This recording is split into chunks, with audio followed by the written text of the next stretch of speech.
Yeah, hi there, November 10th, 2023.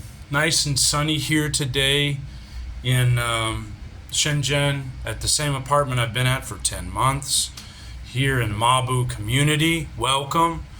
This is Healing Shame, but what I'm going to do is I'm going to be moving into a new series on the same channel because you can't really have multiple YouTube channels very easily, so I'll keep it on the same channel.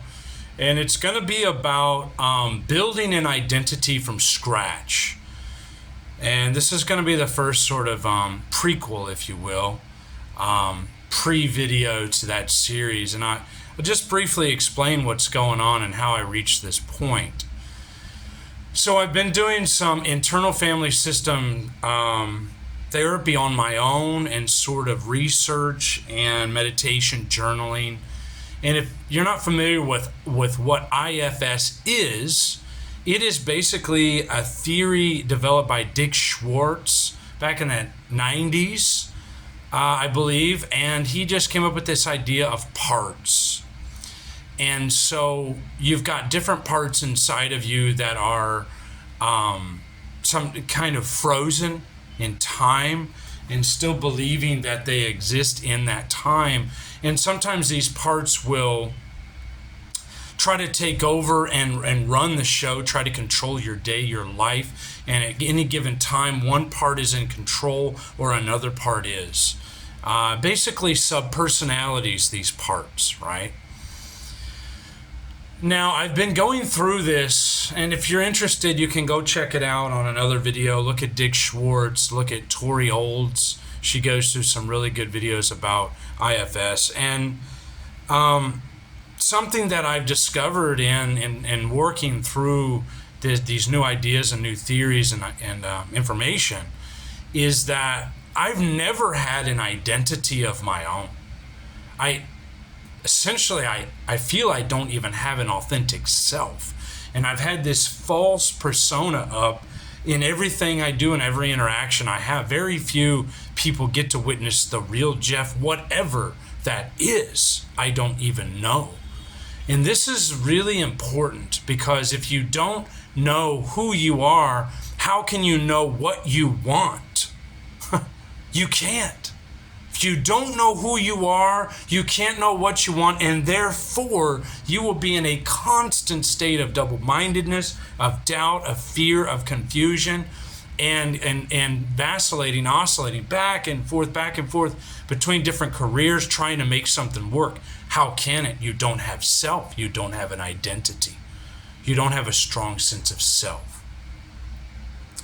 And I've reflected back on my life ever since I was a kid. You know, when I first was a kid and in my childhood, I just followed whatever people told me to do. It was my brother, my older brother. I followed him. And then somebody said, hey, play these video games. I said, okay. I played video games.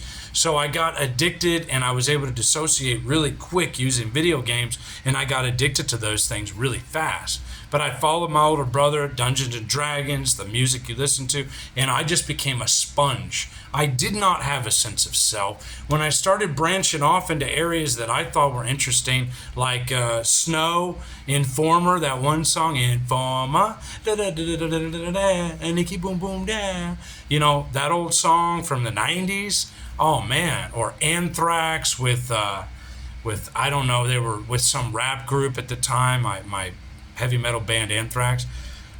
My older brother, he couldn't stand that.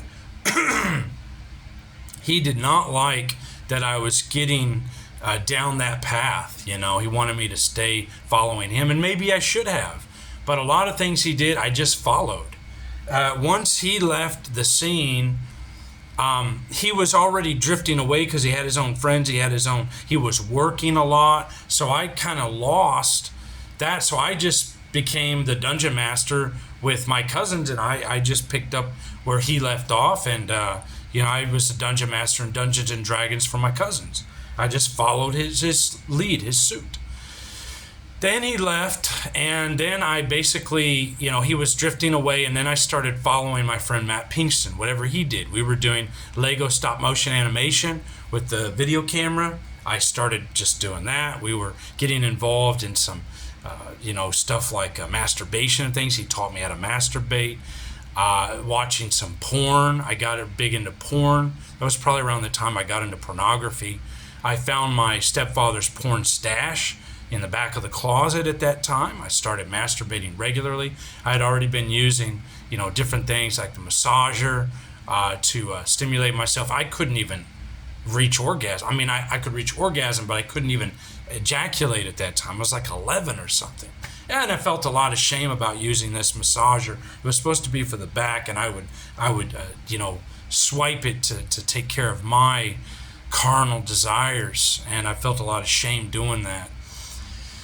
And I was doing all kinds of things that I feel very shamed about, or very, very ashamed of, about the sexual stuff, And so, I would follow Mike, and then, he drifted off. Then I'd follow Matt Pinkston, and then he went out of the picture. Then I followed Brandon Phillips in high school, who was really academically inclined and oriented. I was already following Brandon in middle school, as a matter of fact.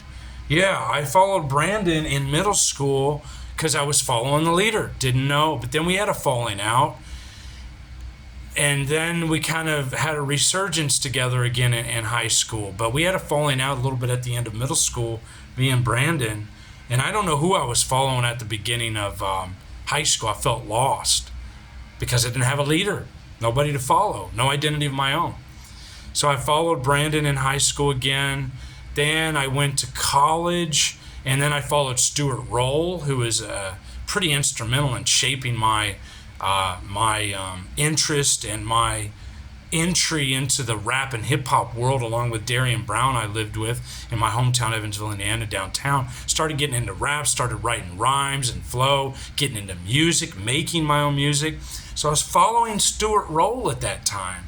Stuart comes out of the picture easily around, I don't know, whatever year that was. I mean, we were together at latest 2006, then he's gone. 2005, 2006, he was out of there. And I picked up drinking from him too. I learned, how to drink alcohol in excess and become an alcoholic and all that. So it's really hard talking about this because I didn't even have an identity, man. I still don't.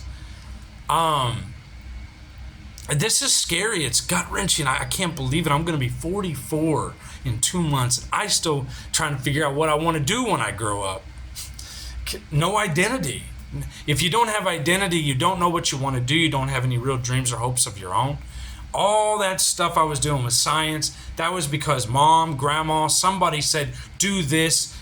Yeah, we're proud of you. You should do that. Become a doctor, go get your PhD and all that. I just went down the path somebody suggested. I was floating. There were elements of music, nature, Dungeons and Dragons, video games that I liked. Elements of all those things I liked, sure. And there's probably some genuine love in some of those aspects. But none of it was really my own identity. So now where am I? Well, who's in my life to follow? Who am I following now? That's what I need to ask. And the only thing I can really come up with is now I need to follow my higher power. And that is God. That's Jesus. For me in my life, that is Jesus. So I'll choose to follow Jesus. But what human am I following? What human? And I've got to really watch this. I need to digest and analyze it because I may be going down the wrong path if I'm following somebody else right now. I may be following a friend of mine named Mike Dixon in Salt Lake City. He may be encouraging me to stay in China, to do things. I may be following Ron D., a buddy of mine in Massachusetts, to go into truck driving. I don't know, but I have no identity of my own still. And the only thing I've developed is an identity of an overseas teacher, outside the USA.